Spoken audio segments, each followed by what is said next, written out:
భోజనంలో గుడ్డెట్టారా, గడిది గుడ్డెట్టారా? అన్నం తినేవాడు కోడిగూడు పెట్టడం ఏంటంటే బుద్ధి ఉందా లేదా? చదువుకోమని లేకపోతే వెళ్ళిపోమని చెప్పండి. గరికపాటి గారు ఈ మధ్య ఒక ప్రవచనంలో మాట్లాడుతూ ఈ మధ్యాహ్న భోజన పథకం గురించి చాలా ఘోరమైన ప్రకటన చేశారు.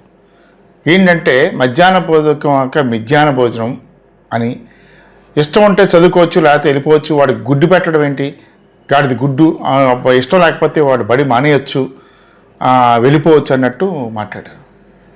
అంటే ప్రజలు ఆకలిని తెలియకుండా ప్రవచనాలు ఇచ్చి కూర్చొని ఈ అమాయక ఆడవాళ్ళందరినీ కూర్చోబెట్టి కొచ్చిటప్పాలు కొట్టే ఈ గరికపాటి గానికి ప్రజల తాలూకా ఆకలి తెలుసా? ఎంతమంది పేదరికంలో ఉన్నారో తెలుసా? అసలు మధ్యాహ్నం భోజన పథకం ఎందుకు పెట్టారో తెలుసా? ఓసారి తమిళనాడు అప్పటి ముఖ్యమంత్రి కామరాజ్ నాడార్ గారు మామూలుగా కారులో వెళ్ళిపోతుంటే ఒక దగ్గర రైల్వే గేట్ పడింది. ఆయన చాలా సింపుల్గా ఉంటారు కనుక ఆయనతో మంది మార్బాలం ఎక్కి ఏం ఉండదు, సెక్యూరిటీ అదిని. ఆయన ఎప్పుడు కూడా ఖాళీగా కూర్చునే మనిషి కాదు. కారు దిగి ఆయన పక్కనే ఒక గేదెలు మేపుతున్న కుర్రాన్ని చూసి మాట్లాడుతూ, ఏరా బాబు నువ్వు బడికి ఎందుకు పోలేదు అని అడిగాడు.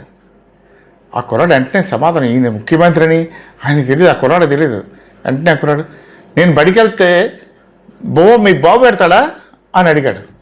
ఆ ప్రశ్న కామరాజ్ నాడార్లోకి బుర్ర తిరిగిపోయింది. కారు ఎక్కాడే కానీ తిరిగి ఆయన మదిలో లేదు.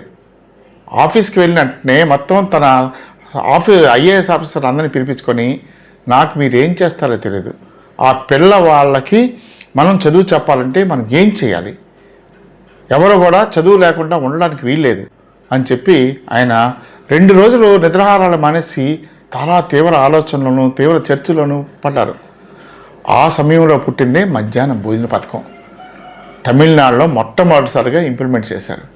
అది తర్వాత మంచి ఫలితాన్ని ఇవ్వడం వల్ల దేశవ్యాప్తంగా మధ్యాహ్న భోజన పథకం అమలైంది.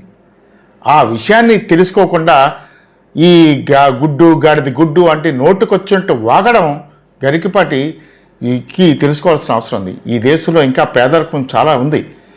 పేదవాళ్ళు చాలామంది ఉన్నారు, చదువుకోలేని పరిస్థితులు ఉన్నారు. తల్లిదండ్రి కూలి పనికి వెళ్ళిపోతే ఆ పిల్లాడు ఇంట్లో పడి ఏడాల్సిన పరిస్థితి ఇవాళకి ఉంది. అందుకనే మధ్యాహ్న పథకం పెడితే ఆ కుర్రాన్ని స్కూల్కి చేర్చి వాడు సాయంత్రం వరకు అక్కడ ఉండి చదువుకుంటే ఈరోజు కూలి పని చేసుకుని తిరిగి వచ్చేంత వరకు కూడా ఆ కుర్రాడు చదువుకోవడానికి అవకాశం ఉంటుంది అనే సంకల్పంతో చేసిన మధ్యాహ్న భోజన పథకాన్ని అవహేళన చేయడం ఎట్టి పరిస్థితుల్లో తగదు. ఈ అనవసరమైన ప్రసంగాలు చేస్తూ అనవసరంగా వాగుతూ ఎప్పటికప్పుడు ఈ మాట్లాడే ఆ అమాయక ఆడవాళ్ళందరినీ కూడా ముందు చేర్చుకొని ఒక 4 జోకులు వేసినట్టు ఇష్టం వచ్చినట్టు మాట్లాడి అవహేళనగా మాట్లాడి ప్రతిదాన్ని కూడా అవహేళన మాట్లాడే గరికపాటికి ఈ పేదరికం గురించి ఏం తెలుస్తుంది? పేదవాళ్ళు అనుభవించే బాధల గురించి ఏం తెలుస్తుంది? ఈవేళ రాష్ట్ర ప్రభుత్వమే ఒప్పుకుంది, ఈవేళ ఆంధ్రప్రదేశ్లో 4,50,00,000 మంది దారిద్ర్య రేఖకు దగ్గరలో ఉన్నారని చెప్పి. అంటే మనకి రాష్ట్రంలో ఎన్ని రేషన్ కార్డులు ఉన్నాయో తెలుసా గరికపాటి? 1,48,00,000 రేషన్ కార్డ్స్ ఉన్నాయి, తెల్ల కార్డులు. ఒక్కొక్క కార్డుకు 3 లెక్కేసుకున్నా సరే 4,50,00,000 మంది నెలకి 10,000 నుంచి 12,000 రూపాయల ఆదాయం వచ్చే ఆ భాగంలో ఉన్నారు వాళ్ళంతా. ఇటువంటి పేదవాళ్ళ పరిస్థితి, ఎంతమంది పేదవాళ్ళు ఈ విధంగా మధ్యాహ్న భోజన పథకంలో భోజనం చేసి ఈవేళ ఐఏఎస్లు ఐపీఎస్ అయ్యారో ఒక్కసారి నువ్వు గుర్తు తెచ్చుకో. అంత జ్ఞానం లేదు, ఏదో అందరి కాళ్ళు పట్టుకొని పద్మశ్రీ సంపాదించినంత ఈజీ కాదు. ఒక్క మాట తెలుసుకొని ప్రవర్తిస్తే మంచిది.